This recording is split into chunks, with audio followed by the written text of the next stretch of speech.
Vamos começar? Gente, é assim, é muito importante vocês entenderem a função dos ingredientes na massa do bolo. A maioria das pessoas, por mais triste que pareça, elas fazem um bolo sem saber exatamente a função de cada ingrediente. E aí compromete muitas vezes a estrutura da massa. Você já viu aquela receita que fica mais pesada? Muitas pessoas usam o termo embatumada, né? Se você conhecer os ingredientes que você está usando, automaticamente você vai conseguir balancear esses ingredientes na tua receita. Claro que você pode pegar uma massa que você já está acostumado, uma receita que você já conhece, é diferente quando você entende a função dos ingredientes. Principalmente quando você se depara aí com um tamanho específico de ovo. E já não surgiu a dúvida assim, esse ovo é muito pequenininho, será que eu posso aumentar a quantidade de ovo na receita? Será que isso vai ser bom ou vai ser ruim? Acho que todo mundo já se deparou com essa dúvida, né? Ou então assim, a minha massa manteigada, será que eu posso substituir por margarina, né, ao invés de manteiga? E se eu colocar óleo? Então não é simplesmente substituir, trocar um pelo outro. Eu preciso entender a função de cada ingrediente nessa massa. Quando eu entendo, eu consigo fazer alterações, eu consigo fazer substituições, eu consigo trocar uma coisa por outra e aí fica muito mais fácil.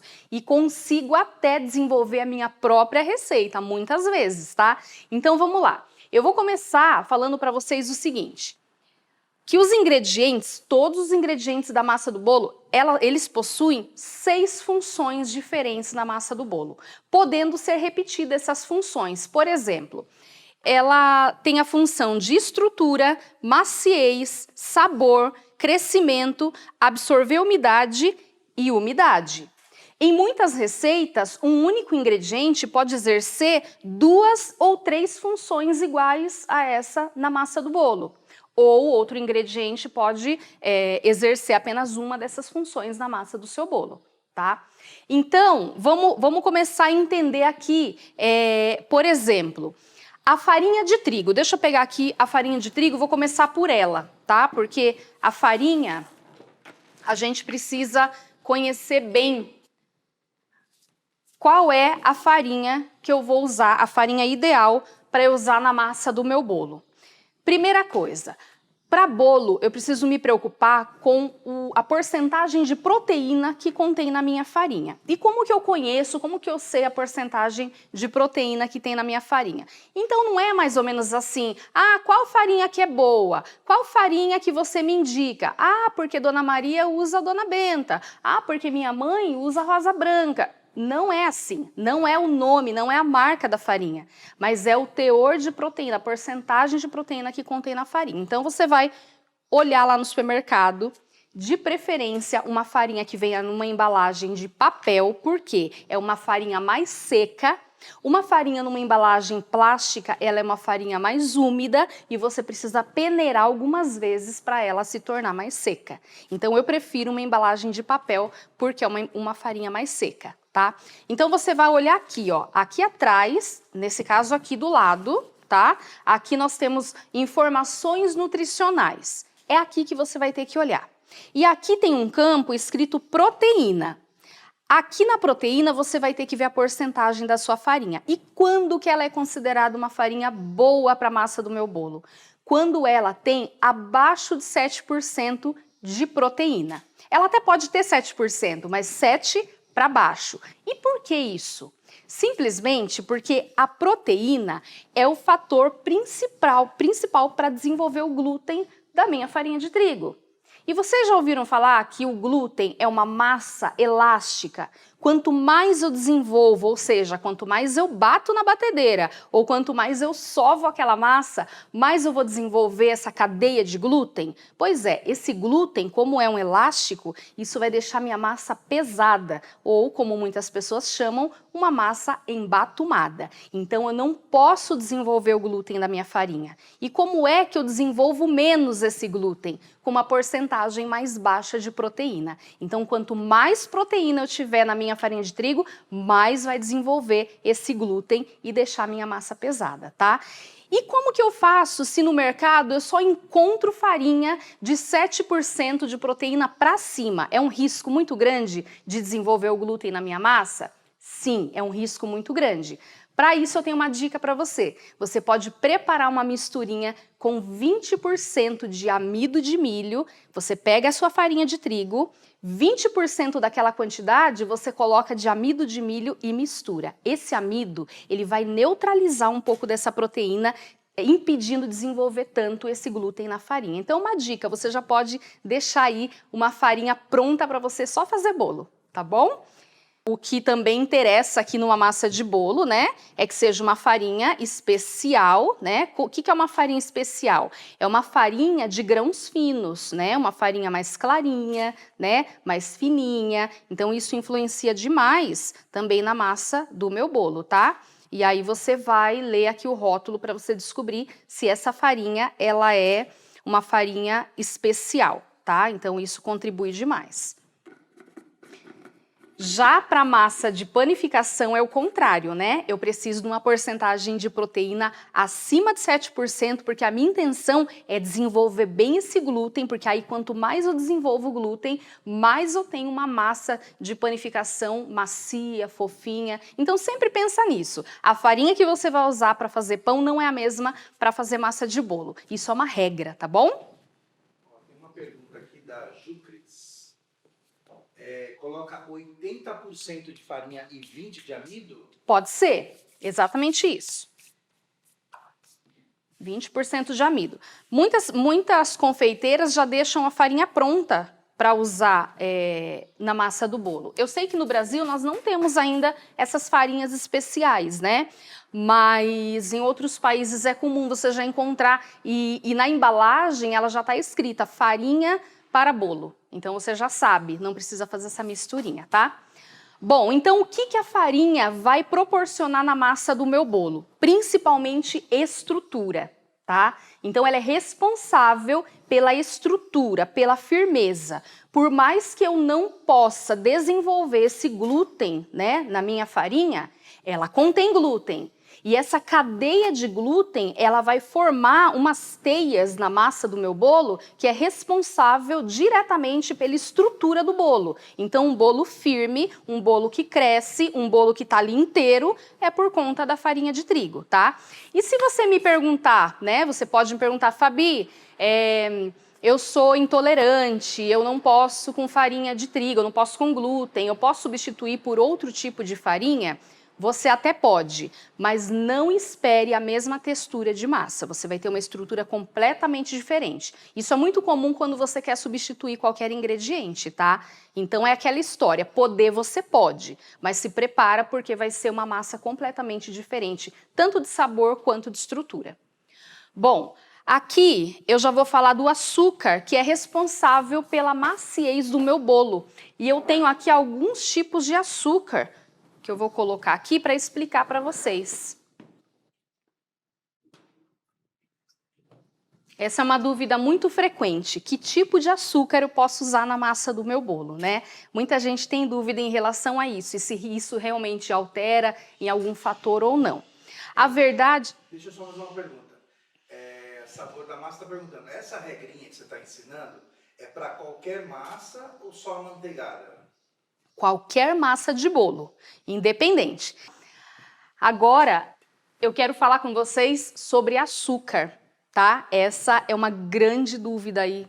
Muita gente tem essa dúvida e primeiro eu vou falar para vocês qual é o papel do açúcar na receita. O açúcar, ele é responsável pela maciez, né? Além do sabor, né? Do doce, ele é responsável pela maciez. Tanto é que se você fizer uma massa de bolo sem açúcar, você pode perceber que vai ficar uma massa pesada, tá? Então deixa eu explicar para você agora a diferença de todos esses açúcares aqui. Aqui eu tenho açúcar mascavo, aqui eu tenho açúcar refinado, açúcar cristal, aqui eu tenho demerara e aqui eu tenho açúcar de confeiteiro. Vamos começar com o açúcar mascavo. Bom, deixa eu abrir aqui. A maior característica do açúcar mascavo é a coloração e o sabor, tá?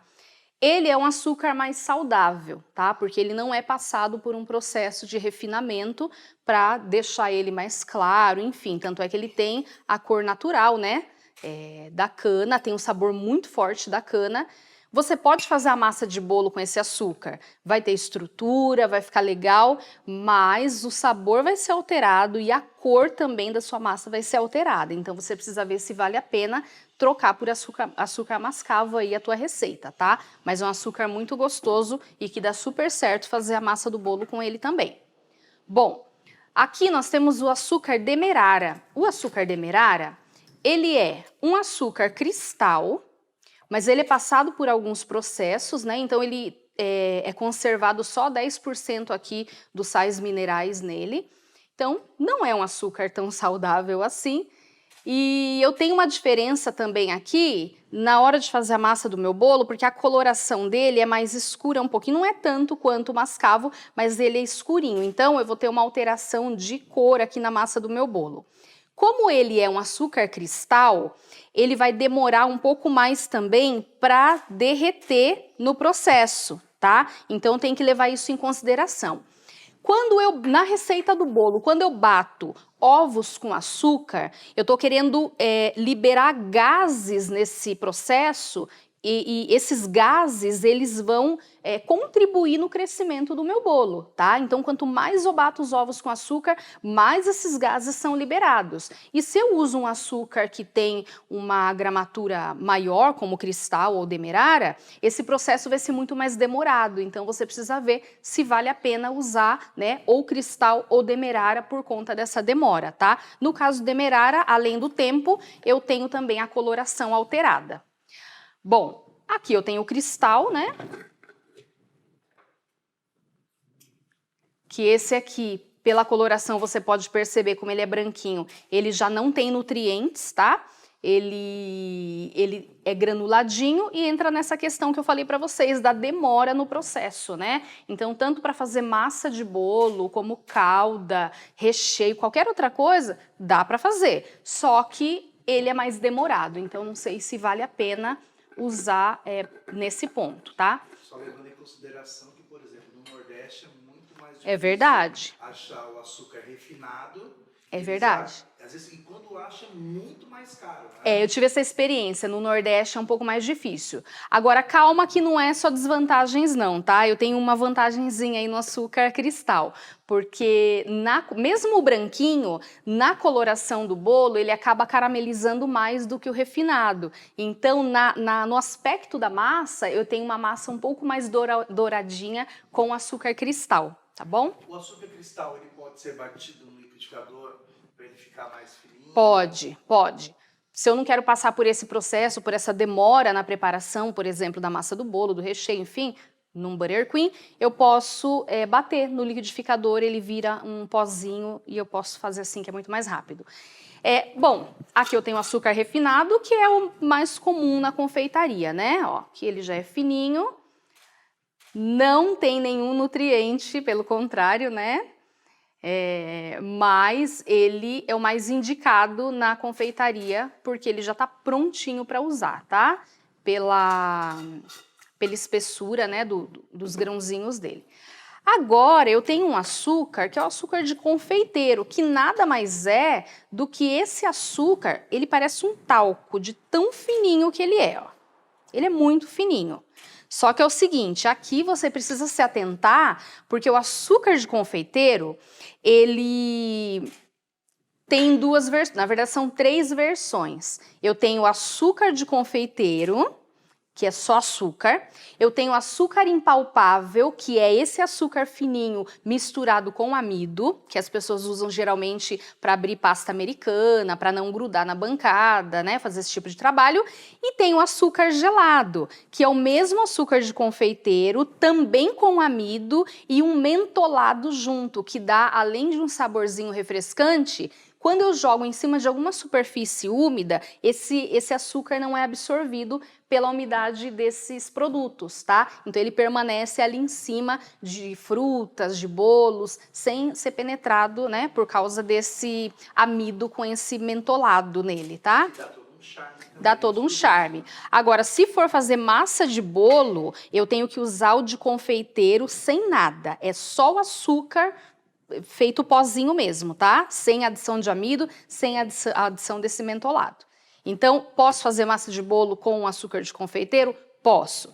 Posso fazer com açúcar cristal? Posso. Posso fazer com refinado? Posso. Posso fazer com demerara? Posso. Posso fazer com mascavo? Posso. Lembrando que eu tenho diferenças na cor e na textura da minha massa, mas eu posso fazer com todos eles. E com relação à proporção?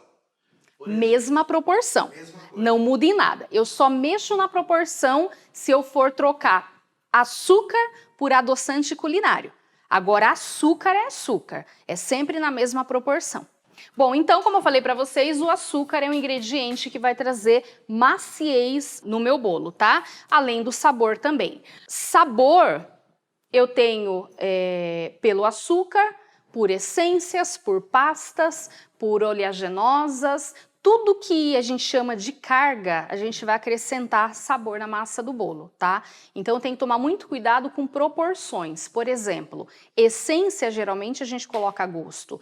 Pasta saborizante, geralmente a gente coloca a gosto. Agora, se eu quero levar sabor para minha massa através de frutas, de suco, de oleaginosas, aí eu tenho que tomar muito cuidado com a proporção, porque a proporção pode alterar na estrutura da minha massa e eu desando a minha massa por colocar uma quantidade errada, tá? Então, quando eu vou colocar, por exemplo, amendoim, castanha, nozes, toda essa família aí de oleaginosas, eu procuro sempre colocar 10% da quantidade de farinha de trigo que eu estou usando na massa. Coloco desses ingredientes. Se eu colocar mais do que isso, eu comprometo a estrutura da minha massa, tá?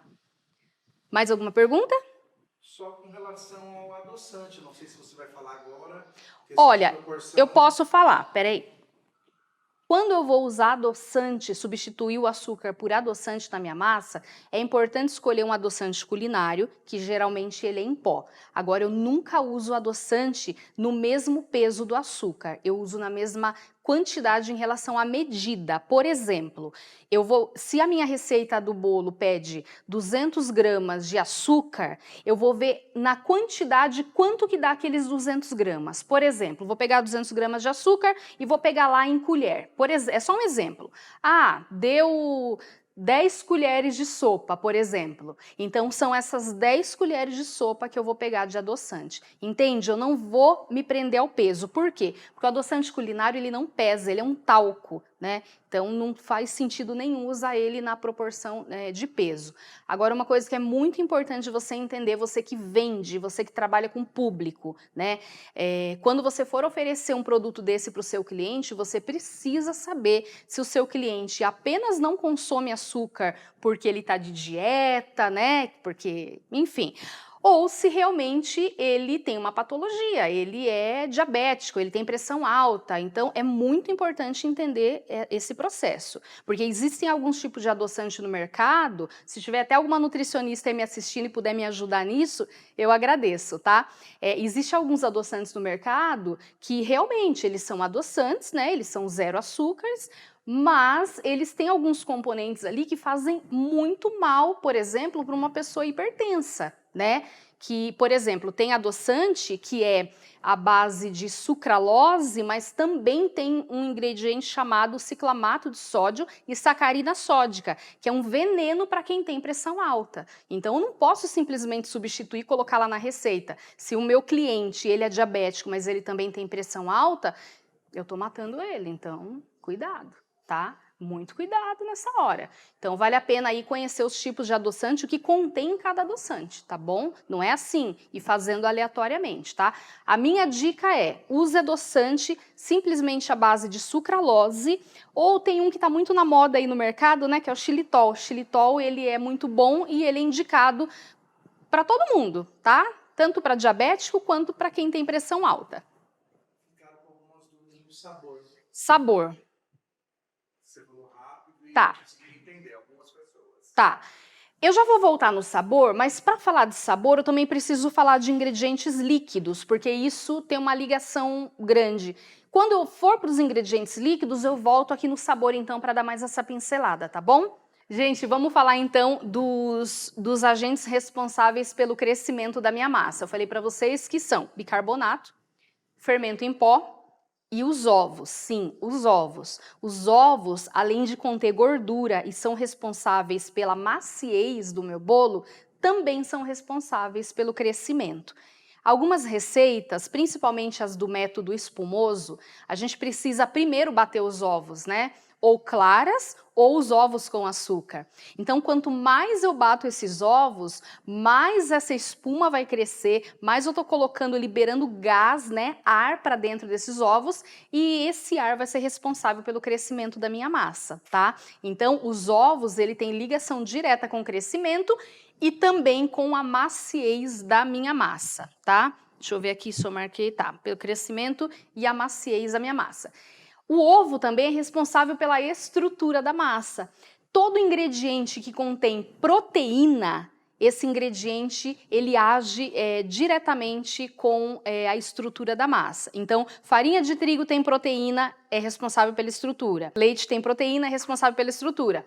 Ovos também tem proteína, é responsável pela estrutura. Então, tudo que tem proteína é diretamente responsável com a estrutura da minha massa, tá? Isso é muito importante você saber. Bom, vamos falar sobre esses três ingredientes que são responsáveis pelo crescimento. A dúvida de muita gente é em relação ao fermento em pó e bicarbonato. Quando usar? Posso usar um e não usar o outro? Posso usar os dois juntos? Enfim, essa é a maior dúvida que vocês me mandam. Então eu quero falar um pouquinho para vocês desses dois produtos, que é o fermento em pó e bicarbonato. Bom, vocês sabiam que antigamente, bem lá atrás, não é do meu tempo, que isso fique muito bem claro, tá? Não é do meu tempo. Mas eu ouvi falar que bem lá atrás, assim, lá no tempo da minha mãe, não, antes da minha mãe, no supermercado vendia duas misturinhas juntos, dois saquinhos juntos, né? Um era com bicarbonato e o outro com, acho que era cremor de tártaro. E aí a dona de casa comprava e misturava os dois para usar. E aí o que aconteceu? Aí os fabricantes fizeram a junção desses produtos e criaram o fermento em pó. Só que para esses dois ingredientes se misturarem completamente, eles colocaram amido de milho. Entendeu? Então por isso que o fermento em pó é composto de bicarbonato, cremor de tártaro e amido. Então o fermento em pó nada mais é do que esses três ingredientes juntos, que já está pronto para você usar na massa do seu bolo. E por que que algumas massas pedem para colocar bicarbonato de sódio? Deixa eu até virar aqui que eu marquei. Vamos voltar aqui no bicarbonato e no fermento em pó. Bom, o bicarbonato, quando ele está na receita, ele só vai funcionar se eu tiver outro ingrediente ácido na minha receita. Senão ele está ali à toa, tá? Senão ele não vai funcionar lá dentro do forno, ele funciona ali fora. Porque o bicarbonato, quando eu tenho o contato dele com algum líquido, né, ele já começa ali a agir. Não significa que ele vai começar a desenvolver a massa, ele só começa a acordar, tá? Só que lá dentro do forno, ele já morreu, ele já não funciona. Agora, se eu tiver um outro ingrediente ácido ali junto com ele, aí sim ele vai funcionar dentro do forno. E quais são esses ingredientes ácidos que eu posso usar quando eu tenho bicarbonato na receita? O cacau em pó é ingrediente ácido, o iogurte natural é ingrediente ácido. Vocês conhecem buttermilk? Buttermilk é aquele soro do leite, do creme de leite. Quando você bate o creme de leite, ele vira manteiga de um lado e solta um sorinho. Aquele soro é um buttermilk, é ácido. Aquilo ali na massa do bolo com bicarbonato vai acontecer ali uma reação química que vai funcionar para o seu bolo crescer e ficar fofinho, tá? Então, assim, é regra. Eu só vou colocar bicarbonato na minha receita quando eu tenho um outro ingrediente ácido. Não tenho? Não precisa colocar. Na verdade, não deve colocar. Por isso, eu tenho fermento em pó, que já é um produto completíssimo, tá? Ele contém bicarbonato, ele contém cremor de tártaro, que é um ácido, e ele contém o amido, que faz a junção de tudo isso para funcionar na massa do teu bolo. E aí você me pergunta, Fabi, por que que algumas receitas eu tenho tanto fermento em pó quanto bicarbonato de sódio? Porque provavelmente esse bicarbonato que está lá na receita não é suficiente para desenvolver essa massa, né? E se eu colocar uma quantidade a mais do que a massa está me pedindo de bicarbonato de sódio, eu vou criar um sabor residual. O que que é esse sabor residual? É aquele gosto de moeda. Você já comeu um bolo que tem aquele gosto de metal? Ali é excesso de bicarbonato. Então o bicarbonato tem que tomar muito cuidado, porque se ele for colocado em excesso, eu acabo atrapalhando colocando esse sabor ruim na massa do meu bolo. Porque ele libera um gás, até anotei aqui. Se eu colocar uma quantidade a mais, né, do que a receita está me pedindo, ele vai liberar carbonato de sódio, que é o que dá esse gosto de metal na massa do meu bolo. Então por isso que eu entro com fermento em pó para ajudar a crescer mais a massa do meu bolo sem precisar usar mais bicarbonato, tá? Deu para entender? Então agora você sabe quando eu devo usar o bicarbonato. Na verdade, eu devo usar fermento em pó em todas as preparações. Agora, se eu tenho, por exemplo, uma massa de chocolate, por que eu uso o bicarbonato? É um ingrediente ácido, né? O cacau, o chocolate em pó. Então ali os dois juntos vão criar uma reação que vai deixar meu bolo mais fofinho. Entenda uma coisa, na massa de chocolate, quando eu coloco chocolate em pó, cacau em pó, você percebeu que eu tenho uma massa mais seca? Muita gente me manda essa mensagem dizendo isso. Fabi, por que a minha massa de chocolate está muito seca? Porque o cacau, ele reage de uma forma na massa do bolo que ele retém a umidade da minha massa. Então, tudo que eu tenho de umidade ali na minha massa, o cacau ele suga, assim como o amido, assim como a farinha de trigo. Por isso que eu tenho que ter um ingrediente que leve umidade para minha massa. Que no caso da massa de chocolate, eu gosto de fazer a massa com óleo. Porque o óleo é um ingrediente que traz umidade para a minha massa. Então você entende por que uma massa de chocolate ela fica muito mais úmida, muito mais molhadinha quando é uma massa com óleo e não uma massa com manteiga? Porque a manteiga, ela deixa mais sequinha a massa do meu bolo. E o óleo, por ser uma gordura líquida, ela vai deixar a minha massa mais úmida. Então por isso que uma massa de chocolate sempre é mais molhadinha com óleo do que com manteiga. Tá? Então é assim que funciona a ação do cacau, do chocolate na minha massa. Ela puxa a umidade, aí eu tenho que usar um outro ingrediente para levar de volta a umidade para a massa. E o bicarbonato ele serve para intensificar essa cor? Ele age dessa forma com o cacau. Com o cacau. É o único ingrediente que em contato com ele também cria essa reação de ativar a coloração, tá? Mas mais uma vez eu vou falar, cuidado com a quantidade de bicarbonato, porque você pode desenvolver o carbonato de sódio e trazer esse sabor de metal para a massa do seu bolo, tá? Então pode ser um vilão. Bom, deixa eu voltar para cá. E existe alguma diferença, por exemplo, se eu usar esse bicarbonato com cacau normal ou com cacau alcalino? Na verdade, não existe diferença da ação do bicarbonato com o cacau ou cacau natural ou cacau alcalino. O que existe é a diferença entre o cacau natural e o cacau alcalino. Deixa eu até falar, deixa eu até falar aqui para vocês. Aqui, gente, geralmente não. Todas as vezes que eu vou usar um cacau, eu gosto de usar o cacau alcalino, tá? Não tem problema usar o natural, mas deixa eu explicar o que acontece aqui. O alcalino, ele é passado por um processo de alcalinização, tá? Que ele vai tirar o amargor do cacau, não vai deixar esse sabor residual, esse amargo na massa do meu bolo, porém vai manter o sabor e a cor do chocolate, tá? Só não vai ter o amargor. E ele é um cacau mais escurinho, esse é o alcalino, tá? O cacau natural, ele não passa por esse processo, né? Por esse refinamento aí, esse processo de alcalinização. E ele é um cacau mais claro. Então isso age diretamente na massa do meu bolo. O cacau alcalino, ele vai deixar uma massa mais escurinha e o cacau natural, por mais seja natural, vai deixar uma massa mais clara, porém com amarguinho no final. Tá? Então, quando você for escolher entre um e o outro, você leve isso em consideração. E por isso que eu gosto do alcalino. Para mim já é um produto completo que vai trazer qualidade na minha massa, tá?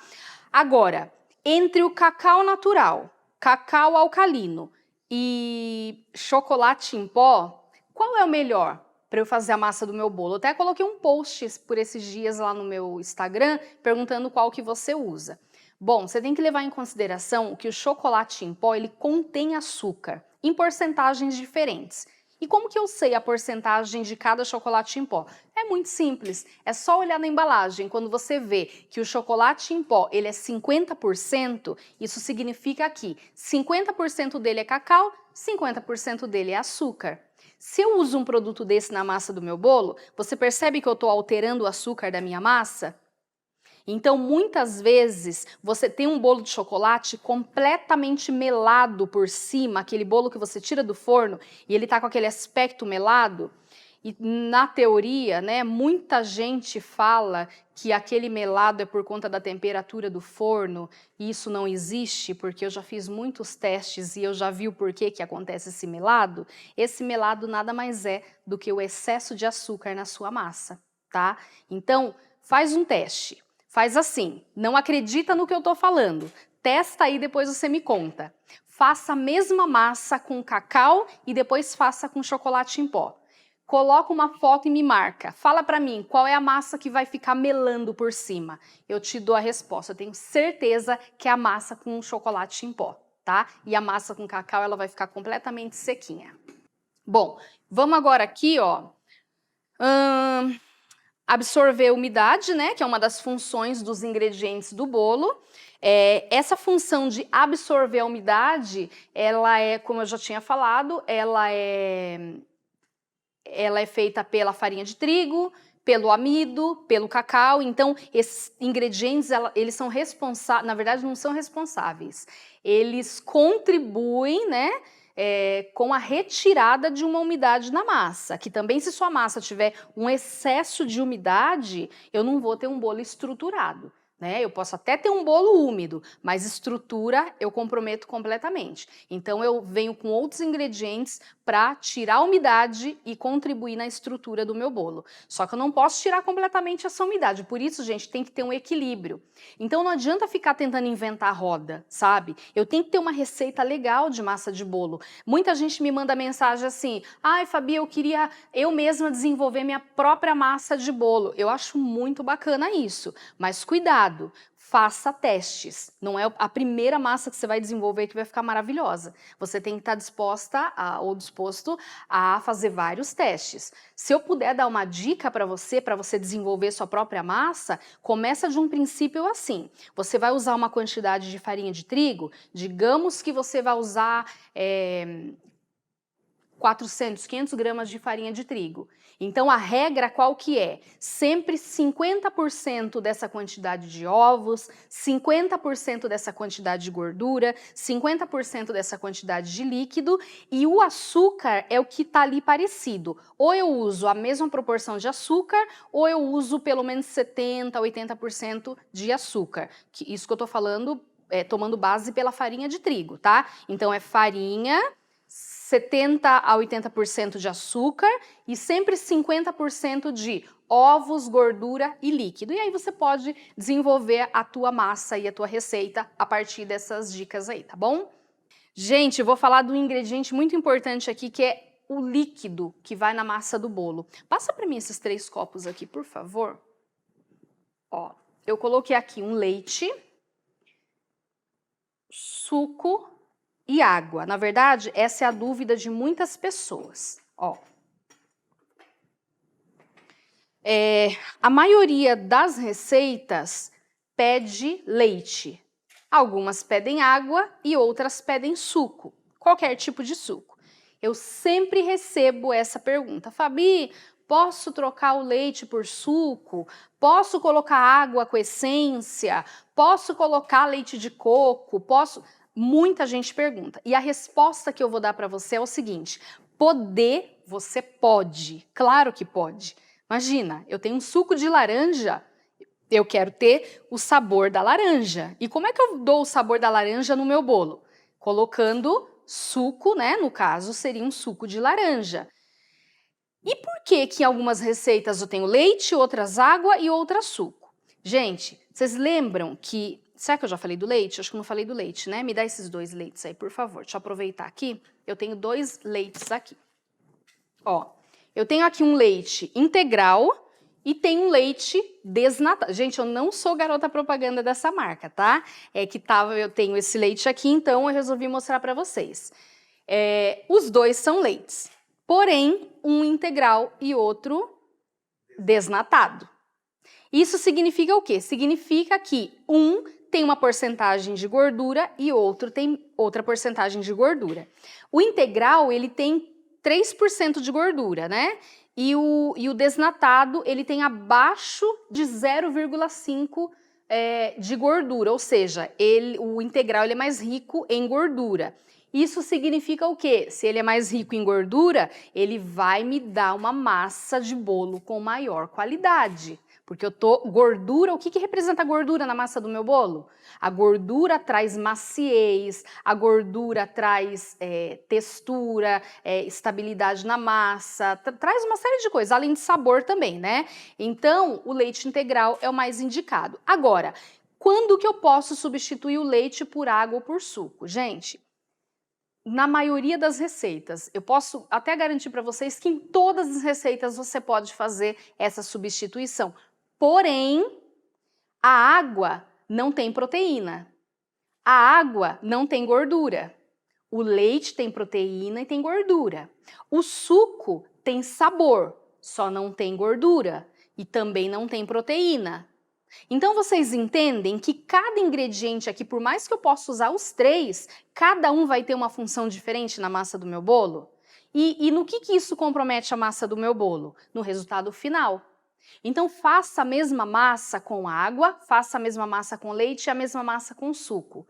Além do sabor, você vai perceber que a textura é diferente, tá? Então não queira ter a mesma massa com 3 ingredientes diferentes aqui, tá? Porque vai mudar. Então, voltando, você pode, porém você altera tanto o sabor quanto textura da massa, tá? Estão falando aqui a respeito de iogurte e creme de leite na massa. Tá, você tem que se atentar no seguinte. Quando eu coloco, lembra que eu falei que o ingrediente líquido, ele é responsável também por alguns nutrientes, então tem gordura, tem proteína, né? Pensa comigo, o iogurte ou o que mais que perguntaram? Iogurte, creme de leite. Creme de leite. Olha a porcentagem de gordura que tem no creme de leite, né? Em alguns iogurtes não tem tanto. Então, pensa comigo. Se eu colocar creme de leite, eu estou acrescentando gordura na minha massa. Então, não é simplesmente um creme de leite, é uma gordura a mais. Então, dá uma olhadinha na receita para ver se ela está balanceada de gordura. Como que eu sei, Fabi, se ela está balanceada? Lembra que eu falei que você vai usar 50% de gordura, 50% se baseando no tanto de farinha de trigo? Então, dá uma olhada na quantidade de manteiga que você está usando, dá uma olhada na quantidade de óleo que você está usando e lembrando que se você acrescentar creme de leite, você está acrescentando mais gordura. Então, é nisso que você tem que se preocupar, tá bom? Então, dá uma olhada na sua receita e você, a partir de agora, vai ter noção. Se você quer usar creme de leite, então mexe lá na gordura que já tem na sua receita, porque senão você vai ter uma massa muito gordurosa e se você colocar muita gordura, você não tem estrutura na tua massa. Fizeram colocar agora também aqui com relação ao leite de coco. Leite de coco, a mesma coisa. Você tem que avaliar a questão da proteína e a questão da gordura, tá? Avaliou, viu a quantidade de proteína que tem, a quantidade de gordura que tem, aí você vai olhar para o restante dos ingredientes e ver se você vai ter que fazer alguma alteração na tua receita ou você mantém simplesmente colocando ele, tá? Como que eu vou... Gente, vou repetir isso várias vezes para vocês entenderem, tá? Olha para a quantidade de farinha de trigo que vai na tua receita. É só um exemplo. Vai 400 gramas de farinha de trigo. Ah, então minha receita vai 200 gramas de manteiga, né? Porque não é 50% de gordura. Aí eu quero colocar um leite de coco na minha receita, por exemplo. Será que eu vou manter os 200 gramas de manteiga? Não vou. Não vou porque vai ficar uma massa muito gordurosa. Não era só 50% de gordura que eu preciso?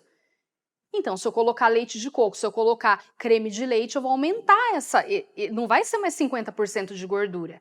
Ficou claro? Então, é nisso que você tem que se atentar. Por isso eu estou te falando que você tem que conhecer, né, a função aqui dos ingredientes, entendendo a função de cada um deles, você consegue fazer a tua massa de bolo aí perfeita, né? Tem mais alguma dúvida? A respeito do buttermilk. Mas qual é a dúvida? Você pode usar isso aí na massa. Pode, o buttermilk nada mais é do que um ingrediente ácido, é um líquido ácido, né? Então eu posso usar sim no lugar do leite. Agora, para que ele tenha uma eficácia ali na minha massa, eu vou usar ele junto com bicarbonato. Porque lembra que eu falei no começo que a junção ali do ácido com o bicarbonato, ele é muito maior do que só ele sozinho, ou bicarbonato sozinho, ou só o ingrediente ácido sozinho, tá? Então sempre os dois vão acompanhados, tá? Então se a pessoa usar um suco de laranja, por exemplo, com bicarbonato, seria Ideal, sim. ideal, né? Todos os sucos que são ácidos podem ser usados com bicarbonato. Santos falou assim, então para cada 100% de farinha, usa 50% de gordura?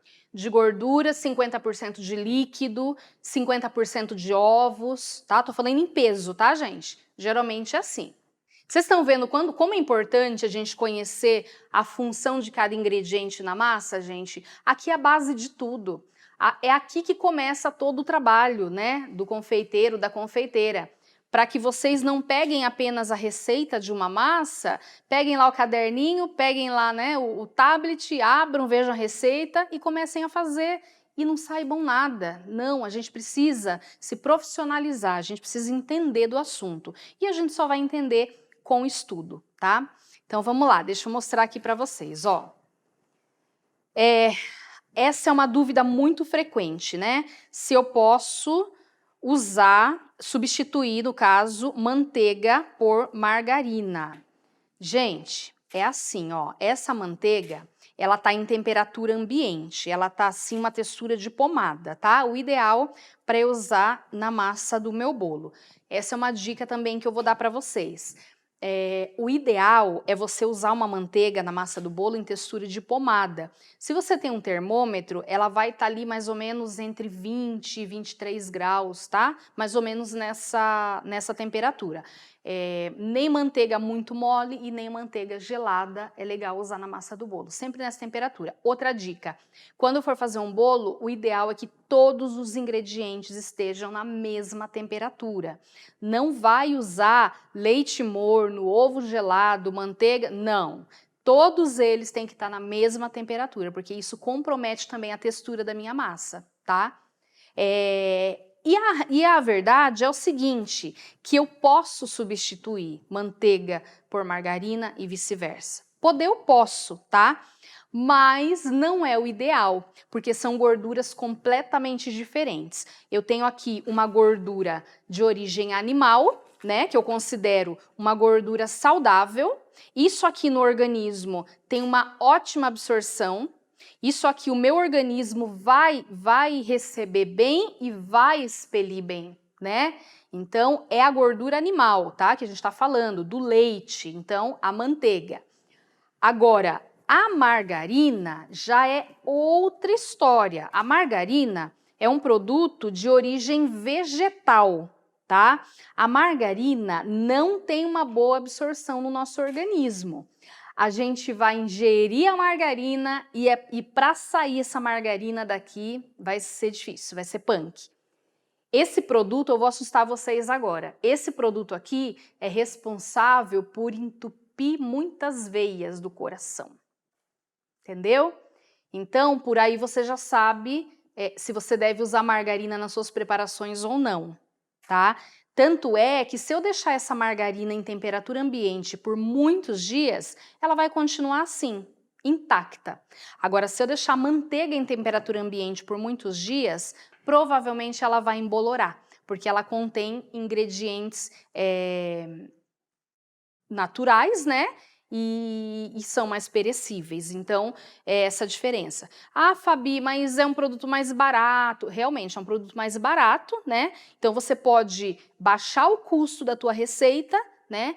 Só que você também perde no sabor, porque no sabor aqui a manteiga ganha disparado, não tem nem comparação, tá?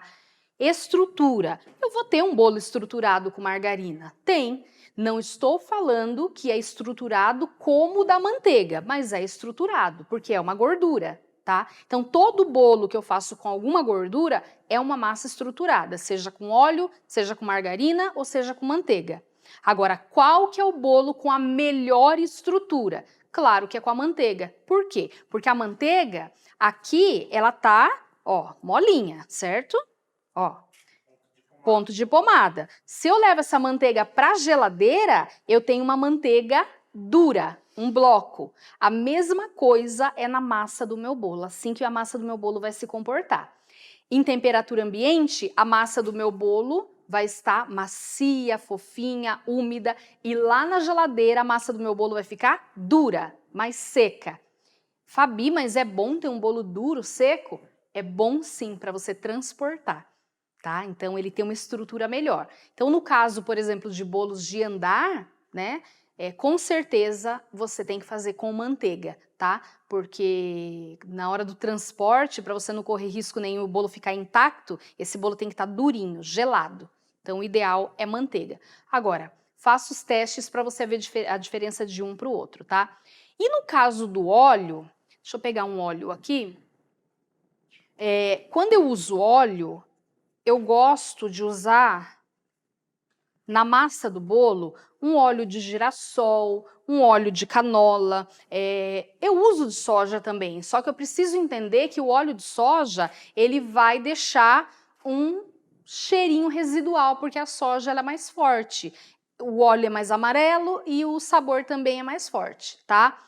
Agora, é óbvio que quando eu faço uma massa que contém óleo, essa massa será muito mais úmida, porque óleo é uma gordura líquida que mesmo na geladeira não vai endurecer, tá? Então, é uma gordura também que vai me dar estrutura, só que vai me dar muito mais umidade do que a manteiga, por exemplo, tá?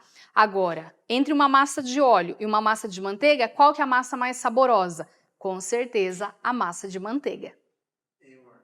Pode ser mudado, a receita pede manteiga, eu vou e coloco óleo no lugar? Não, não pode. Lembra que eu falei que são gorduras diferentes? Tanto na sua composição, né? Que um é vegetal, o outro gordura animal. Textura completamente diferente também, né? Então, uma gordura que é em estado líquido, né? Ela não endurece de jeito nenhum, não pode comparar a uma gordura de origem animal. Então, são proporções completamente diferentes, tá? Então, perguntando se pode usar nata. Pode usar nata. Então, no lugar não, porque você tem que ver a porcentagem de gordura que tem a nata, tá? E comparar com a porcentagem de gordura que tem a manteiga. Vai trazer essa maciez, né, essa gordura, mas é uma gordura diferente. Do mesmo jeito que eu vou, proporção diferente o óleo, é diferente a manteiga, é diferente a nata, tá? Então, assim, faça teste para você ver como que vai se comportar a sua massa. Mas é aquela resposta que eu preciso te dar. Você pode usar. Não sei substituir em que momento da tua receita, mas pode. Na verdade, é legal que a pessoa faça testes também, né? Então, gente, é assim, eu sempre falo isso para vocês. Eu desde pequena, quer dizer, pequena eu continuo, desde muito novinha, eu faço da minha cozinha não é uma cozinha comum, é um laboratório. Então, é ali que eu faço, né, as minhas invenções, minhas criações, e eu quero que vocês façam. Mas quando que vocês vão conseguir fazer isso? Quando vocês entenderem a função dos ingredientes. Também porque não adianta ser aleatório. Eu vou inventar uma massa de bolo agora, do zero. Tá, do zero, como assim? Quanto que você vai colocar de cada coisa? Não sei. Só que quando você entende a função de cada ingrediente aqui e segue a regrinha que eu te dei da porcentagem, você desenvolve a receita que você quiser, tá? Uma pergunta que tinham feito para mim, foi recorrente aqui, a respeito do leite em pó. Tá, ótimo. Qual é a função dele na massa? Gente, eu não tenho aqui o leite em pó porque é um adicional, digamos assim. Não é obrigatório toda massa usar leite em pó. Mas o leite em pó, ele muda sabor, ele traz mais sabor para a massa, entraria aqui no sabor, e ele também mexe com a textura da minha massa, porque o leite em pó é um agente espessante, tá? Ele ajuda a engrossar. Ele ajuda a cozinhar mais rápido. Então, você já fez um brigadeiro branco e um brigadeiro de leite em pó, por exemplo? Quando você vai dar ponto no brigadeiro de leite em pó, é rapidinho que ele dá ponto. Por quê? Porque ele é um agente espessante. Da mesma forma, ele se comporta na massa do bolo. Então, quando você assa uma massa que vai leite em pó, além de assar muito mais rápido, a massa vai ter uma textura mais aveludada. Então, o leite em pó entra com sabor e com textura na massa. Queria fazer um testezinho aqui que eu vi. Vamos ver se vai dar certo. Eu não fiz antes, viu? Vou fazer agora.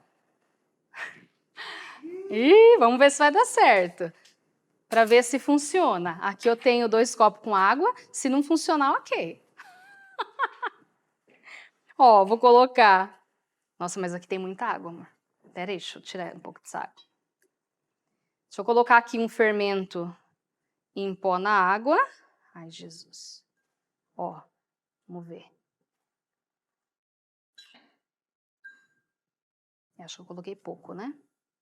Ah, não, ele tá fermentando, tá crescendo. Ai, meu Deus. Deixa eu colocar isso um pouquinho. Ó lá. Ó como ele já vai agindo. Esse é o fermento em pó. Agora vamos ver se funciona esse trem, né? Aqui eu tenho bicarbonato. Vamos colocar aqui na água, não vai acontecer nada inicialmente. Deixa eu pegar uma outra colher. Ó, esse aqui ainda tá fervendo, ó. Esse aqui que tá com fermento, ele tá fervendo. E esse com bicarbonato não aconteceu nada, continua a mesma coisa. Isso significa o quê? Isso significa que o fermento em pó, quando ele entra na massa do seu bolo, em contato com algum ingrediente líquido da massa, ele já começa a reagir, tá? E aí ele vai terminar de liberar os gases carbônicos dele lá no forno, que é no aquecimento. Já o bicarbonato não acontece nada aqui, ó. Ele tá parado, tá morto aqui. Agora olha quando, vamos ver se dá certo, quando eu coloco algum ingrediente ácido aqui. Funcionou. Aqui eu coloquei vinagre e olha como ele ativou. Então aqui é a maior prova de que o bicarbonato ele só funciona quando tem algum ingrediente ácido junto com ele na receita. Então deu certo aqui esse teste, né? Então para você entender assim de vez a função de cada um deles na massa do seu bolo. Uma coisa que eu lembrei agora, você falou que ia falar sobre as oleaginosas. Ah, obrigada. Tá bom. Vamos falar rapidamente aqui. Gente, é um perigo muito grande eu acrescentar coisas que tenham peso e volume na minha massa. Obrigada. Porque eu posso comprometer a estrutura da minha massa. É assim, por exemplo, a receita tá pedindo, vamos naquela base de 400 gramas de farinha de trigo, tá? Então, quanto eu devo colocar de nozes, avelã, amendoim, que mais? Macadâmia, sabe? Tudo que tem, a gente chama de carga, que são produtos que têm volume e peso. Então, eu sempre coloco até 10% da quantidade de farinha que eu estou usando. Então, se a receita está pedindo 400 gramas, eu vou colocar apenas 50 gramas de oleaginosa. Agora, muda se eu estiver usando essa mesma oleaginosa triturada, em forma de farinha. Por exemplo, a mesma nozes que eu quis colocar em pedacinho na massa, coloquei lá 40 gramas na minha massa, toda quebradinha. Mas eu quero usar em forma de farinha. Aí eu posso aumentar, posso dobrar essa quantidade. Ao invés de usar 40 gramas, eu posso usar 80 gramas dessa farinha, tá?